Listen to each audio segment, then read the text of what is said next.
સુરતના સલથાણા વિસ્તારમાંથી એક ચોંકાવનારી ઘટના સામે આવી છે। સલથાણા સ્થિત સિલ્વર બિઝનેસ હબમાં આવેલી એક હોટલમાં પતિ પત્નીએ ઝેરી દવા પી આપઘાત કરવાનો પ્રયાસ કર્યો હતો। આ ઘટનામાં યુવતીનું મોત નીપજ્યું છે, જ્યારે યુવકની હાલત ગંભીર હોવાની તેને સારવાર માટે હોસ્પિટલ ખસેડવામાં આવ્યો છે।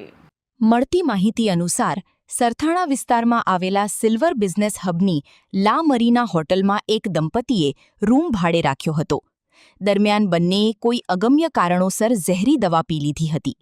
ઘટનાની જાણ થતાં હોટલ સ્ટાફ અને પોલીસ તાત્કાલિક સ્થળ પર પહોંચી હતી।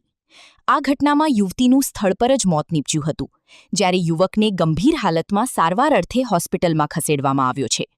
પ્રાથમિક તપાસમાં બંનેએ 1 વર્ષ પહેલા પ્રેમ લગ્ન કર્યા હોવાનું સામે આવ્યું છે। દંપતીએ આટલું ગંભીર પગલું શા માટે ભર્યું તે અંગે હજુ સ્પષ્ટ કારણ સામે આવ્યું નથી। હાલ સરથાણા પોલીસ સમગ્ર મામલે વધુ તપાસ કરી રહી છે અને ઘટનાના કારણો જાણવા પ્રયાસ હાથ ધર્યા છે। આજરોજ સરથાણા પોલીસ સ્ટેશન વિસ્તારના લા મરીના હોટલ સિલ્વર બિઝનેસ હબ બાપા સીતારામ ચોક સરથાણા ખાતે રૂમ નંબર 103માં એક સ્ત્રી જેનું નામ માનસી હસમુખભાઈ ઉમરેટિયા, ઉંમર વર્ષ 23, રહેવાસી 73 શિવધારા માનસરોવર ચોક, યોગી ચોક સરથાણા તથા એક પુરુષ અભય રામજીભાઈ ત્રાળા, ઉંમર વર્ષ 23, રહેવાસી 163 રૂક્ષ્મણી સોસાયટી નાના વરાછા સુરત નાઓએ રૂમ નંબર 103માં સેલ્ફોસ દવા પી અને પોતાના જીવનનો અંત લાવવાની કોશિશ કરેલ, જે બનાવમાં સ્ત્રી માનસી નાઓનું મૃત્યુ નિપજેલ છે અને પુરુષ અભય જે હાલ સારવાર હેઠળ છે।